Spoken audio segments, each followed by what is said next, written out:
Okay, let me just change some things around. Good evening, and welcome to this week's edition of Thursday Talk, episode number 17. For this week's episode of Thursday Talk, we're going to introduce Gretta Kingston. Gretta is a low-time RPC holder with her early training assisted by the GYFTS program from RAAus. Since obtaining her RPC, Gretta has been working on learning to fly a few different types and spending time working on her Nav Endorsement. Gretta is involved with the Wynyard Aero Club based on the northwest coast of Tasmania, and being a member of the committee, you could say that Gretta has a passion for all things aviation. As always, please like and share this video. If you have any questions, please add it in the comments in the thread on the main page, the RAAus page, or my profile. And if it's a suitable question, I will pass it on. If you like this content, would like to see somebody or know somebody that you think would be a good subject for the stream or the series, please drop me a message and let me know, and I will reach out to them and try and get them in for a chat. So without any further ado, because you're not here to listen to me, Gretta, good evening. Hi. So thanks for coming in and having a chat on the stream. It's okay. Tell us a little bit about you. Who are you? And tell us a little bit about yourself. So I'm Gretta. I'm 20 years old. I'm from the northwest coast of Tassie. I live in Winyard, and that's where I do most of my flying. I also fly at Devon, which is about half an hour, well, driving if you're really quick, away. So it's a pretty close airport. My main instructor also flies out of there with my flying school, so kind of good to fly at two airports. But I work at Woolies to pretty much fuel my hobby. That's the whole reason I work there, really. So yeah, just flying and working is my life at the minute, having gap year number 2, hoping to do uni next year, but just flying at the minute, which is really, really great. That sounds like a good way to spend a second gap year. Yeah, hopefully it's only going to be 2. I keep telling myself that, but yeah, if flying goes the way it is, it might take over, which I would be happy about, but there's not really that much kind of going on with commercial down in Tassie at the minute. We're a bit I don't think there's grounded at the minute, so yeah. I don't think there's that much going on with commercial anywhere at the moment. No, that's the thing. So yeah, I think non-aviation uni is probably going to be where it's at for me. Yeah. Fair enough. So tell us about where did you start in aviation? Like where did your aviation journey begin? It was a bit weird. My mum, she was quite scared of planes. She never really wanted me to learn how to fly, like all through my childhood. She's like, if you want to do something, I'll support you doing it. And then one day when I'm like, I want to learn to fly, she's like, no, can't do that. Not allowed to do that. Too scary, too dangerous. So I pretty much was like, yeah, stuff you. I'll get a job and I'll pay for it myself. So that's what I did. I scored a GYFTS scholarship, which really, really helped me. That paid for at least half of my license, really. I did drag it out a bit, but it still paid for more than half. So, I was kayaking out the front of my house one day, must have been a Sunday, and they were teaching up at the airport that day. So basically where I was kayaking was on downwind. So as I was kayaking along for the most of the morning, I could see the foxbat going over, and because it was downwind and base, they were kind of getting a bit, probably about 800 feet, so it's quite close. So you can just see this foxbat coming like round over me, and the big canopy of perspex, so you can see the people inside really easily. So I was just looking at them and I'm like, wow, that looks so much fun. So I pretty much rang up Pete and Jill up at Winyard, and I started to fly from there.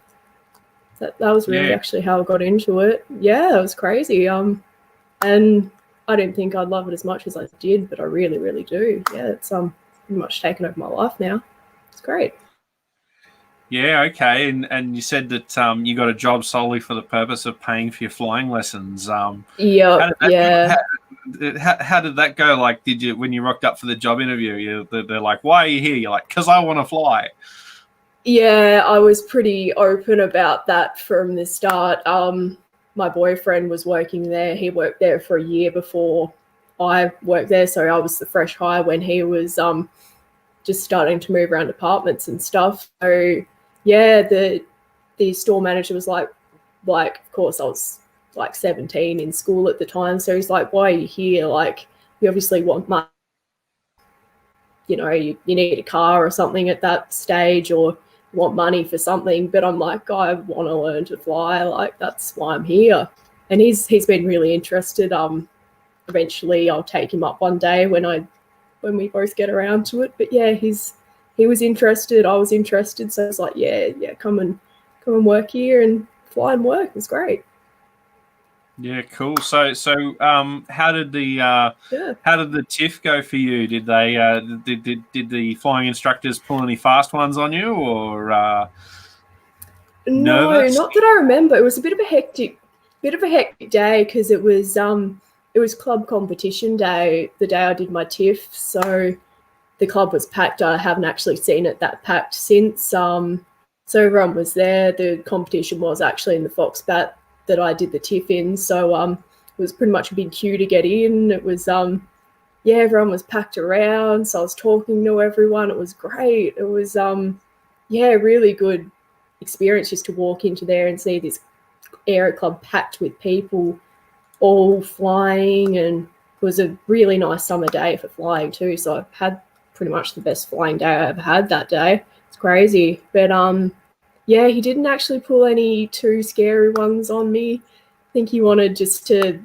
show me how much of a nice day it was instead of like scaring me into it. Yeah, it was a really, really good day. Yeah, I think I pretty much had 3 lessons the week after or something. Like, I got straight into it. It was really, really nice. Yeah.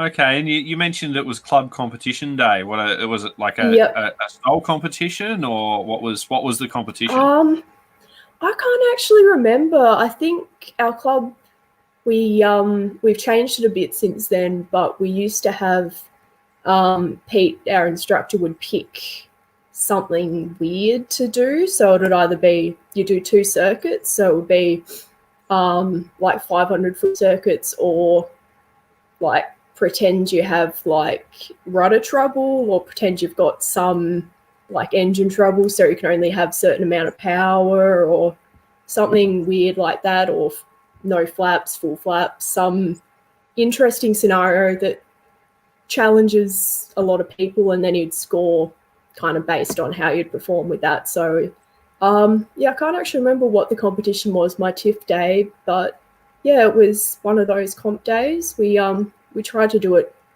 every month, but weather and stuff, so most months we get it done. But yeah, it's been a bit iffy for a while, especially with COVID down here. But yeah, no, they're really fun, really good to get into the club. We do trial flights as well, so if you're wanting to get into flying, you can come down those days and get involved with the club. They're really good outreach days for the club. Oh, that's good. That's really good. So, what was your first solo like? I'm not sure if it was you that posted the video on Facebook, but I'm Yeah, it fairly was sure you probably posted a video of you doing a circuit. I don't know if it was the circuit, but yeah, it would have been. Yep. Yeah, it was again quite a nice day. Somehow managed to get lucky with that day, and we'd be doing circuits, and we were just rolling along the runway, and Pete was like, "Yeah, pull into the taxiway. I'll get out." So he got out, and I'm like, "Oh shit! Like, it's me now. Like, it's all up to me." So I taxied back out, taxied right back down the runway because it was big big runway at Winyard. So taxied all the way back down. That was the nervous bit because just kind of rolling down the runway going, oh, I'm going to have to do this now. Like, and pretty much as soon as I took off, it was a lot calmer. Like, it was just like a normal circuit, like, done that plenty of times before, and it was really good. Nothing went wrong on that circuit, which was good. Managed to touch down, and yeah, just jumped out. Like, one circuit was enough for me for first solo. it was a really nice experience. But I was very scared about it. I thought it was going to be way more scary than it was. Like, it was a bit scary, but I was very scared about it. So I kind of procrastinated doing it. Like, I didn't want to do it. I'm like, Pete, no, don't get out, leave me in here by myself. But once I did it, I felt a lot better, and I started wanting to go solo after that, like wanting to do solo time, which was really good. So it really helped my flying more than I thought it would. Like, it was great. At what point did you have that overwhelming moment of, oh my God, I'm actually doing this and I'm on my own?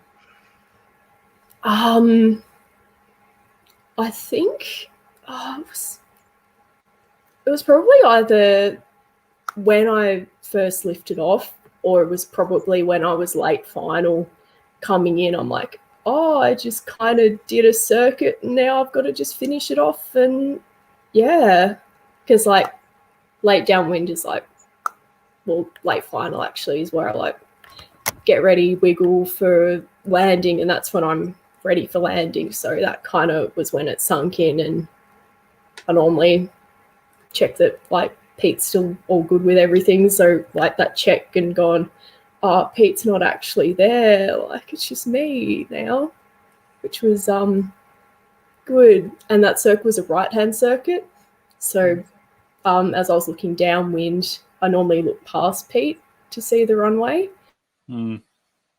Look of looking right to the runway and going, there's no one there, it's just me, that big perspex door, and then it's the runway. Like, that was really crazy.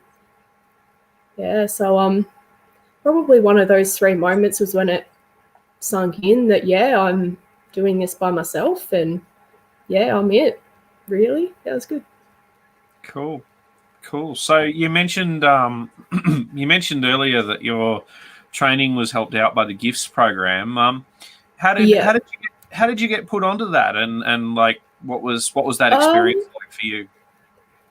It was. I'd seen it a bit through the RAAus website and kind of Facebook and stuff, and I was like, I reckon absolutely everyone in the world's applied for that. Like, I'm either going to have to write an absolutely smashing, amazing like application, I'm going to have to do all this sort of stuff, I'm going to have to make videos and stuff for it. Like, and then at the Aero Club that weekend, I kind of mentioned it, and Pete was like, you really need to do it. He's had a few students previously who have got it. So he's like, it's not that hard to apply. He's like, just do it, I'll help you. He was like telling me he's had a few people get it before. And when I looked through the application process, it was really easy. Got a few references from my teacher at school, Pete, and I didn't think I'd get it. And then when I got the letter, I rang Pete straight away, Pete and Jill, and said, I got one. Like, and I was so happy. It's a really, really good program. I'm surprised the amount they had, because I thought it would just be one or two kind of nationwide, but it was I think there was 60 something in my year that were funded. I think it was the whole GYFTS program, so like maintainers, builders, all of us. I think there were about 60 something, but that's heaps. That's so I donate quite a bit now to RAAus, just to help that GYFTS along. Like, I donated a whole scholarship this year. Just help that program help someone else out.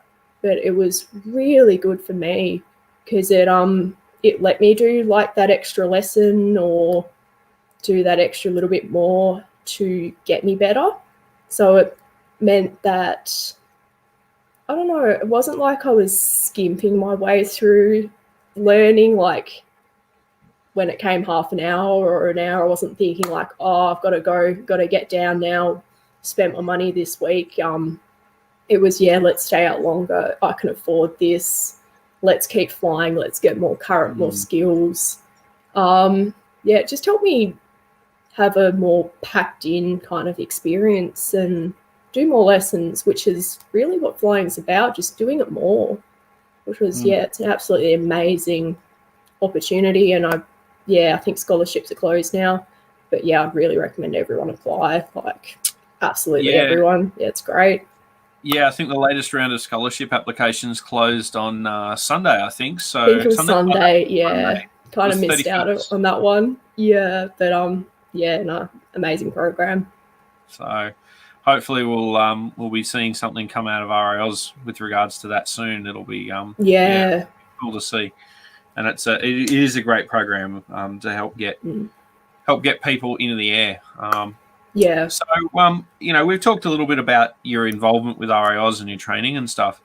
You mentioned that, you had seen the Foxbat flying around and you rang up the flying school to get into to start to get some lessons to get involved in flying. Was there a RPL, PPL option at Winyard, or was it only RAAus? Like, how did it come to be that you ended up in RAAus? Was it a conscious decision? Yeah, it was kind of by default. Yeah, it was kind of by default. If I did want like CASA licenses, I can go to Devonport for that, and that's through different CFIs over there. They offer like conversions and higher licenses and stuff. But at Wynyard with Skyflight, they just do RA licenses. But I have found most of the licenses in Tasmania now are RA. So it's kind of RA by default here. And then if you want a CASA, you jump through all their hoops and their paperwork and do all that later. But yeah, most of us down here, we're staunchly RA. Yeah, it's good. Okay, cool. And now we're going to talk about some gender issues. And I know I've there's some nonsense about this in the forums recently, but what's it like being a female pilot? I mean, we've got female pilots aren't rarer than hen's teeth, but they're not super common. What's it like being a female pilot in what is traditionally a male-dominated pursuit? It's quite interesting because I'm not sure if it's just Wynyard Aero Club, but we have quite a few females up at Winyard. The week I started learning, another girl, she's a few years older than me, but she started learning too. So we kind of went through together. We got our licenses fairly close together. So we met. We don't keep in contact as much as we should, but so we kind of learnt to fly together. Jill, who's Pete's partner, she organises most of the flying. She's got a license. A few people on the committee, our treasurer, they're all women. We have quite a few at Winyard, so I'm not sure if that's more out of the norm than most people, but my flying journey has had quite a few female pilots around, which I think is really, really good. But I mean, as a female, my flying has been impacted. I get really bad gynae pain, so I've had a few, not really, days where I just can't get out of bed, hurt so much, can't do anything, and I've had to ring up when I'm flying, be like, I can't get out of bed, guys, can't come today. So that has definitely impacted my flying. I tried to get a Class 2 medical with CASA, paperwork, hoops and stuff, and I had a hard time because of that gynae pain trying to get that Class 2. So, if I do want RPL, PPL, that is definitely going to be, that's going to be an issue, I think. So that's a bit weird. That's not so much it's weird because, yes, I'm a female. Yes, that impacts my flying, but it's not like I can really control that. So, I'm kind of in two minds about it. The hobby, the community of flying has been very welcoming and supportive of being females, new females. There's a lot of people learning these days, but as a female myself, I've had a lot of trouble. So yeah, it's kind of two answers with that one. Like, yeah, it's really weird. But I think as a whole, it's getting much easier as a female to learn. Like, you don't have to be asked those questions. Are you actually allowed to fly? Is your feeble woman brain going to be able to handle a plane? Like, I would never call a woman's brain feeble. Never, ever. Yeah, those questions aren't asked these days, which is great. But yeah, there's room for improvement, but I think overall it is very good. But yeah, Casa needs to improve. That's my moral of the story. Okay, cool. So yeah. I understand you don't own an aircraft, but you No. almost own an aircraft. Do you want to tell us about how that happened and how the decision came to be that it didn't eventuate? Yeah, so I was lurking around Facebook, funnily enough, in I think it was Pilot's Lounge, and I saw this ad. It was a Dragonfly, a Viking Dragonfly. You guys have probably seen the post, flashy plane. I'm actually really in love with that design now. I'd actually never seen a canard aircraft before. I kind of conceptually knew something like that would exist, but I'd never actually seen kind of this two-winged flashy machine. It was in my price range. It had low hours, so I'm like, okay, I'm interested. Like, yep, tell me more. So I got in contact with the owner, had a good chat with him.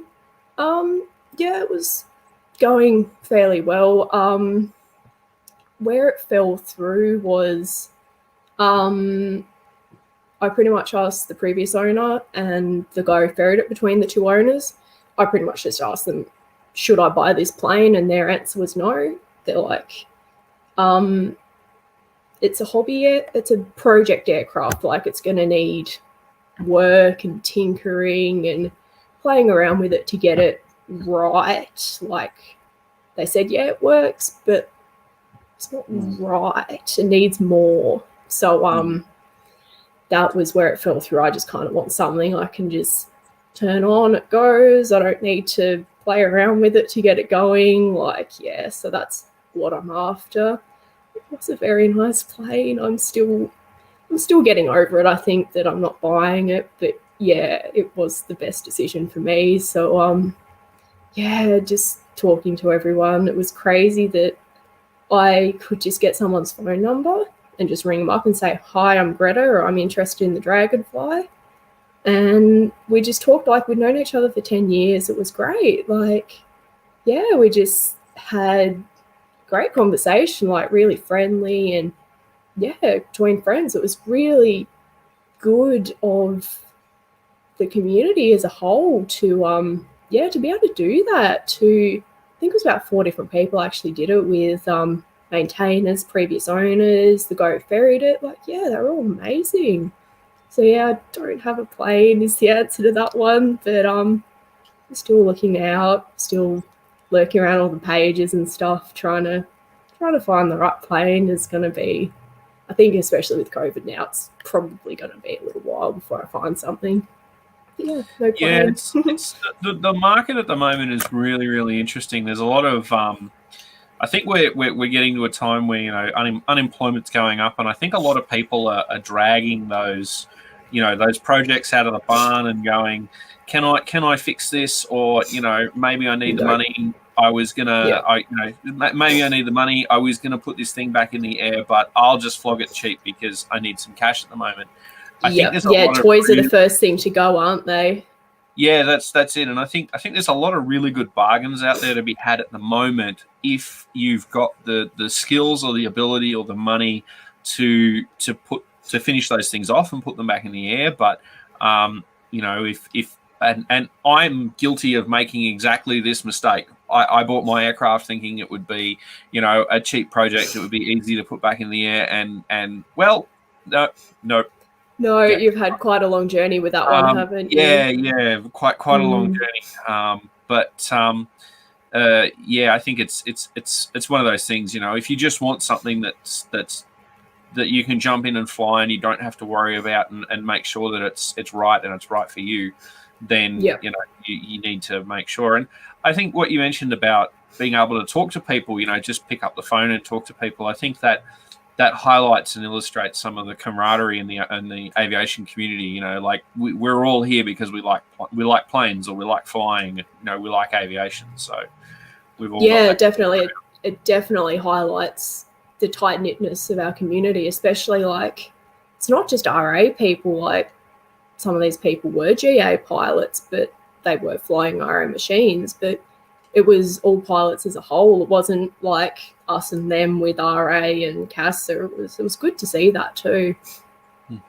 Oh, that's really, really good.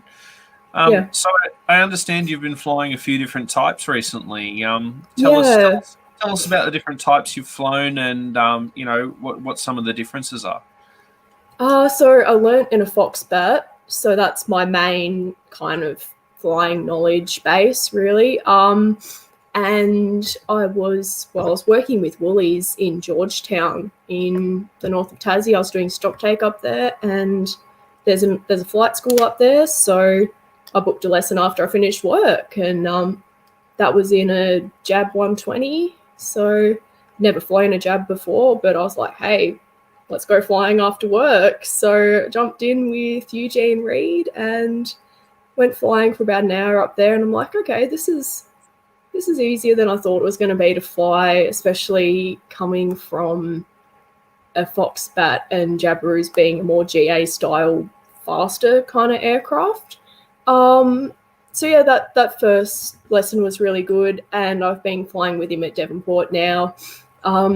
It was mainly because my instructor's Foxbat is really booked up. I kind of struggle a little bit to get time booked in, and if I do, it's not very often, really. It's only about once or twice a fortnight.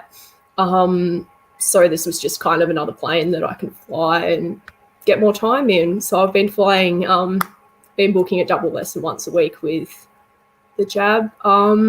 So yeah, it's been going really well. It's quite interesting. All the speeds are completely different. Like I'm used to coming in a Foxbat. Like I like doing powered approaches in a Foxbat full flap. So you're coming in at like being quite slow and just kind of fluttering down. But with the Jab, you have to like point it straight at the runway, keep it at 70, keep that speed up. Like, yeah, it's a very different feeling aircraft, like more slippery, less rudder area and less control area, really.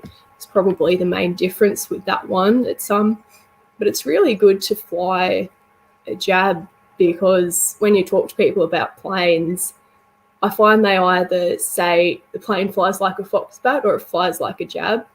So I think it's good to be able to fly both, because you can relate that third plane that you're talking about to your flying experience with either of these planes. I think it's good, and I think especially in Australia, flying Jabiru is quite important if you're learning to fly, because they seem to be everywhere.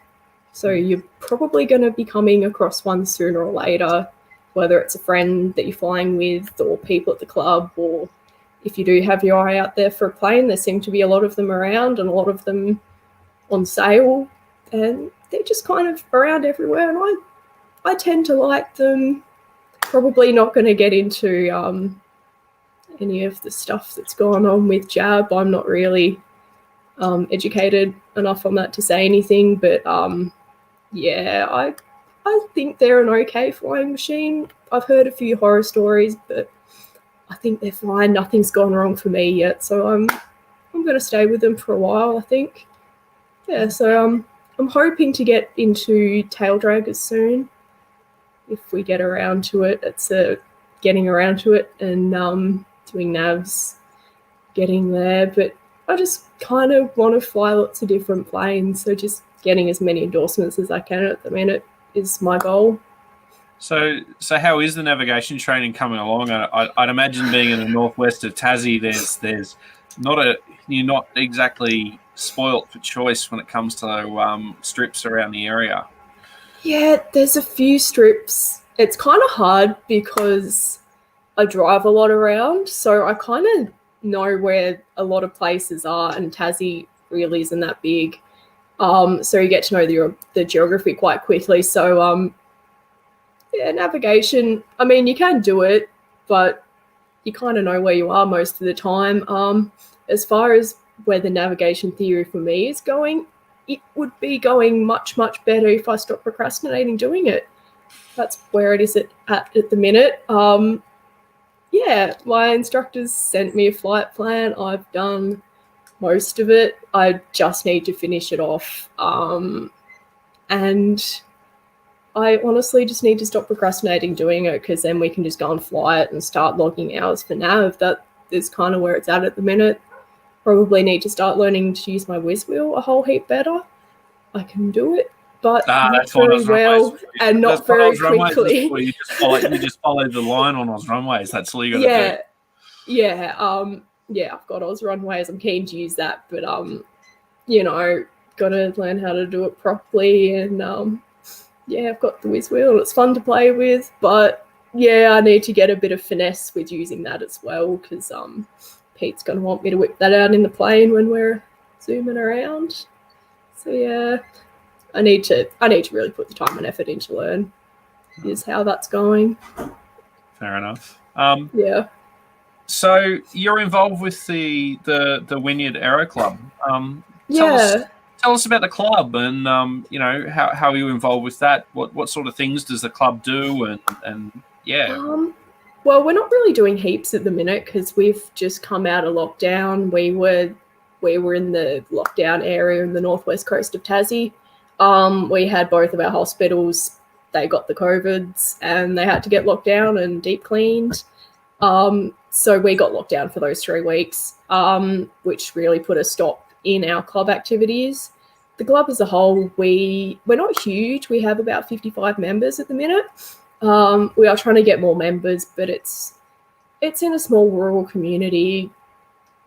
There's not a heap of, either interest or money around to pursue flying. We're not struggling, but it would be nice if we had more members, because then we could do more stuff, do more like events and stuff. It would be nice, but as great as it is, we have a lot of really active flying members. Our hangars are chock-packed full of planes at the minute, which is really good.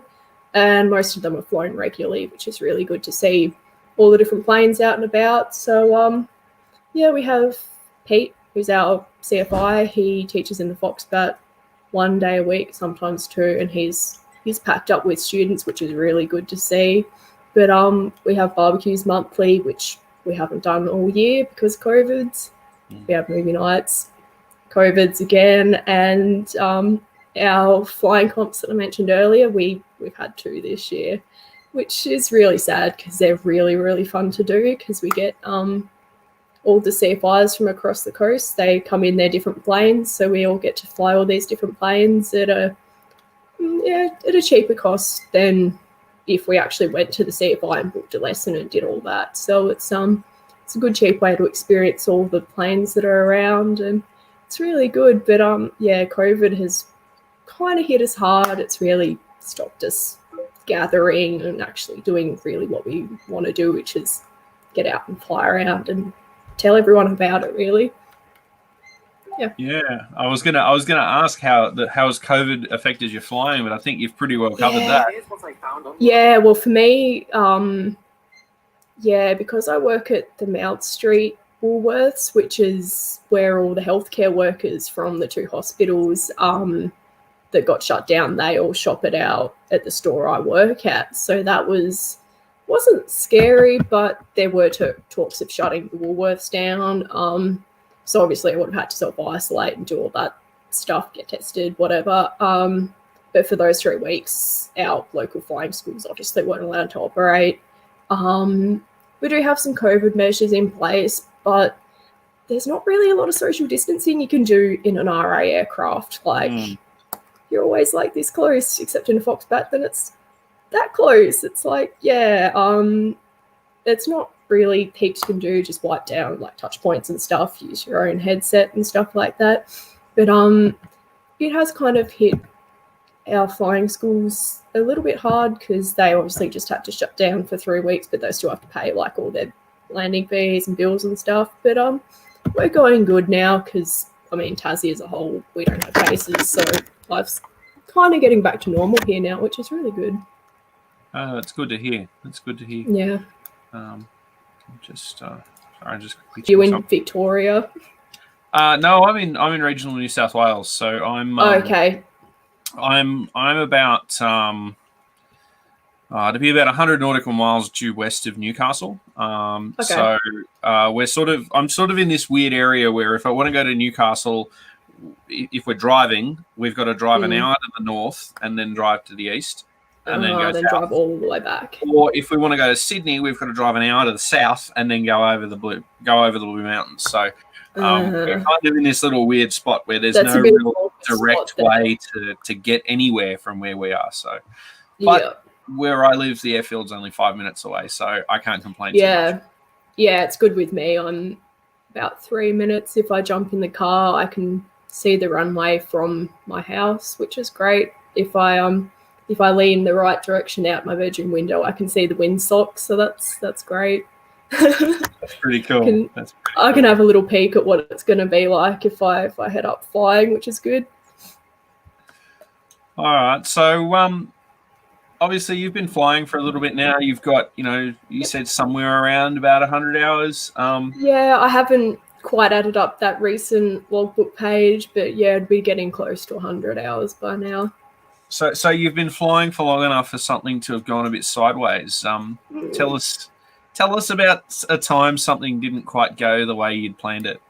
I've been pretty lucky with it so far. Nothing's really gone wrong for me. I think the worst thing that's happened is I've left the flaps on the whole way around the circuit. I think that's probably the worst thing, or I have not turned the petrol taps on in the Foxbat. They're quite hard for me to reach from the left-hand seat, the right-hand one. So on startup, I have missed that a few times, and it only takes about 5 meters as I taxi to the run-up pad. The first time it happened, it scared me so much. I was taxiing and it was running a bit rough, and I'm like, oh my God, what's happening? So my flight instructor's probably sitting there in the passenger seat like, yep, I know what's happening. No, I was solo. I was scaring myself shitless. Yeah, it was one of the first flights after I got my license, really, this time. So I turned it on. It sounded great. I was taxiing to the run-up pad, and at about 5 meters, and it started to run rough. I'm like, that sounds a bit funny. So I revved it up a bit, which of course made it sound worse. So I just kind of kept rolling a bit, and it got worse and worse and worse and worse, and eventually just coughed and gave up on me. And I was just sitting there like, shit, what happened there? And I just kind of sat there for a few seconds like, oh my God, what's just gone down? And I leant back and I looked, and I'm like, oh, that petrol tap's turned off.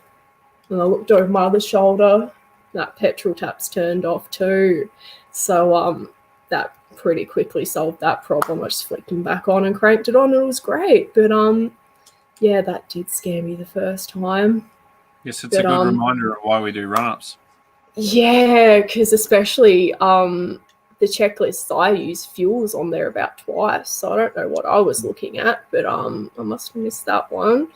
So I've done it to myself one other time after that, and the second time I could hear it, and I realised, and I reached for the tap, and I just touched the tap as it died on me, and I'm like, oh, whoops.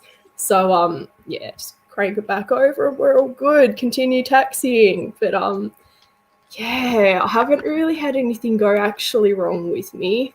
I was flying the other week, and we were just heading crosswind. It's a nice circuit, nice day, and my instructor just sitting there, and he's like, "Did you hear that in the engine?" I'm like, "No." He's like, "Sounds like it's about to fail, doesn't it?"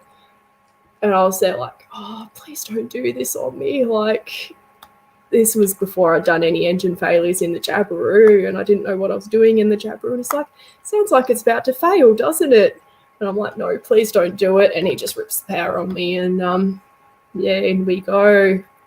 So that was my first engine failure in the Jabiru, but haven't actually had anything go wrong with me, touch wood, yet. So I'm hoping nothing actually goes wrong anytime soon. But I mean, I've had enough engine failures sprung on me that I hope that I do well if that does happen. Like I'm sure you've had plenty of engines pulled on you. Oh yeah.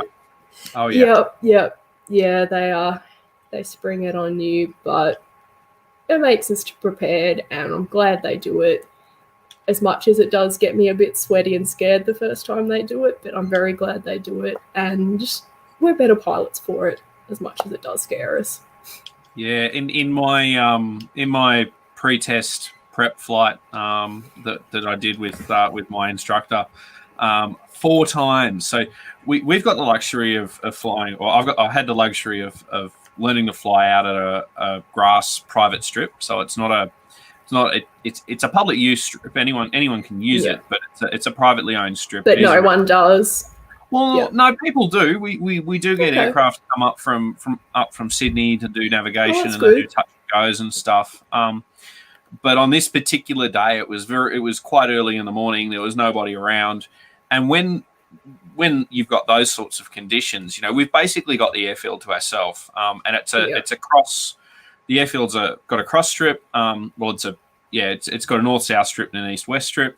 They're both about 800, 900 meters long. They're grass. And 4 times in a row, my flight instructor failed the engine on me at the top of crosswind. So, of course, it was a really good day. We didn't have any wind. So what he was doing was he was waiting for me to turn on a downwind. And then just as I'd pull the power back to cruise for downwind, he'd grab the throttle and slam it shut and go, okay, you got to land now. And, of course, you're right at the start of downwind. Yeah. So all of a sudden, just that really awkward position. Well, because of the the area that we train in, and the conditions on the day, there was no other traffic around. Because of where he failed it, all of a sudden downwind becomes base because you then go into the next runway. But of course, when you're nervous and whatnot, you always end up coming in a little bit high and a little bit fast, and then you have to do this great big side slip to get down, and then you've got too much energy, and then instead of landing the Foxbat in 150 meters, you land it in 400. Yep. Yeah, that's been my experience really, because I had all those engine failures done in a Foxbat, like all those engines ripped, all that turn back, which paddock, all that was done in a Foxbat, and now I'm flying a Jabiru, which doesn't really have that crank it down, side slip it down. It doesn't really have that ability. They really don't slide slip very well, and they glide quite quickly, especially on full flap. It's still about 60, 65 knots. It's not that 40 knots I'm used to. So doing those engine failures and me trying to crank it down, side slipping and get it in, it just doesn't work. And that's something I've had to become really quite aware of. Like, what plane am I flying is really the number one thing that goes through my mind. Instead of slamming it down in a Foxbat, like nose straight down, flap straight, like rip the flaps on, it's a jab gentle, nose down, like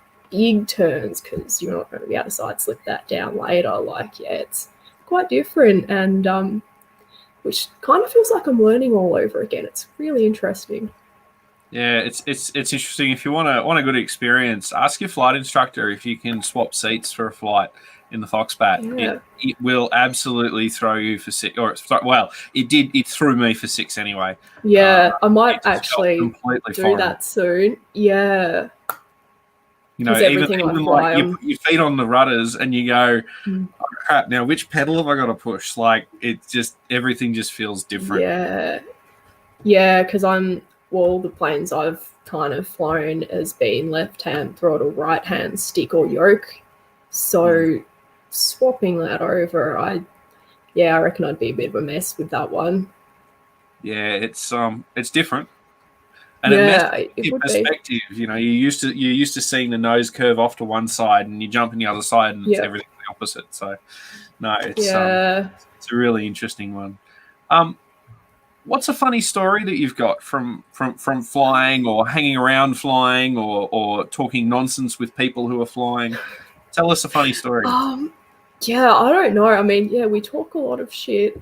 For people doing a fairly serious hobby, we do talk a lot of shit. Not sure if I've got a particularly funny one. I mean, does that engine sound like it's about to fail? That's always, I mean, that always catches me out because Unless you got that luxury, you know, my flight instructor would never do that. He'd just grab the throttle, pull it shut, and he'd be like, "Your engine just failed." And I'm like, "Oh, okay." Yeah, sure. Yeah. Pete, who I learnt to fly with in the Foxbat, he's quite subtle about it. He'll because you can't see the leg kind of height throttle behind him, he kind of just nudges it back and just rips it off so you can't see it. Occasionally he'll pull the carb ice on. That's the first indication something's about to go down when he reaches over for the carb ice. But yeah, he'll just nudge it back on you. But flying in a jab where it's on the dash, it's right in front of your face, it's a bit hard to be so subtle about it. So I think Eugene kind of makes a bit of a joke about it, and he's like, "Do you think that engine's about to fail, do you?" And I'm always like, "Oh no, I think it can keep going for a little while longer. I think it's got a little bit of life left in it." Nah, it doesn't. It fails after that. Yeah, it dies pretty quickly. Yeah, that's probably my funny story for the evening with that one. Yeah, the engine's about to fail. That's going to be my quote, I think. There you go. What are some of the biggest lessons that you've learned in aviation? In aviation, that's a hard one. I think just do it, get involved. Like before I started flying, I thought kind of light aircraft flying was for rich old men in their 60s who have retired. You know, fat white American dad in his 172 going for a fly. I think that was my perspective and perception. Not to want to use a stereotype, but yeah, it was that was my perception of ultralight or light sport flying. It was the fat old dad in his 172. And then I actually started looking into it a bit, and especially when my mum was like, "No, you can't do that. Are women allowed to fly these days?" When she gave me that reaction, that was kind of the spur I needed to be like, "Yeah, stuff you. I'm going to do this now." And and then I got into it, and it was cheaper. It was more affordable. It was way funner. It was so different to what I thought it was going to be, and that was incredibly amazing. So my advice would be just get involved. It's not hard. Just ask your local flight school. Go down to the Aero Club, hang out. Like, even if you don't fly, just hanging out at the Aero Club's great experience. Like, just go and do it. That's my advice, really. Write to gifts. Get a scholarship. Try and do that. That's really useful. But yeah, just do it. All right. Well, look, thanks for coming in and having a chat this evening. It's been really, really good. It's been great. Had some good feedback come through in the comments. No questions though. That's cool. So I haven't been checking the comments. No, well, maybe that's a hint. That's good. Viewers, you know, you got to ask questions. You got to throw curveball questions and all that, so that I can ask us questions. Yeah. There is one last question, and I do apologise for this because if you've watched a few of my streams, you know what's coming. I do apologise for this, and when my co-conspirator who's behind this, and I'm not going to name any names, but I will say that there is a co-conspirator behind this, and there is a goal in mind here. What do you think of flying naked? Okay. I'm guessing it's going to be Gary's nude night circuit for that one. I would fly naked. I don't mind being naked if that. I wouldldn't mind. I mean, in a Foxbat, everything's going to be visible, but I would give it a go. Well, there you go. All right. Well, look, thanks for coming in and having a chat. It's been really good to talk to you, and you too. Yeah, look, if anybody in the northwest of Tasmania is interested in flying, get in touch with Gretta, get in touch with Wynyard Aero Definitely. Club, and they can point you in the right direction. Send me a message. Yeah, I mean, I'm going to answer the Aero Club messages anyway, so send me a message. Yeah. Cool stuff. All right. Well, once again, thanks for coming in. And to all the viewers, as always, may you always have runway in front of you, air under your wings, fuel in your tanks. And until next time, cheers. Cool. See ya.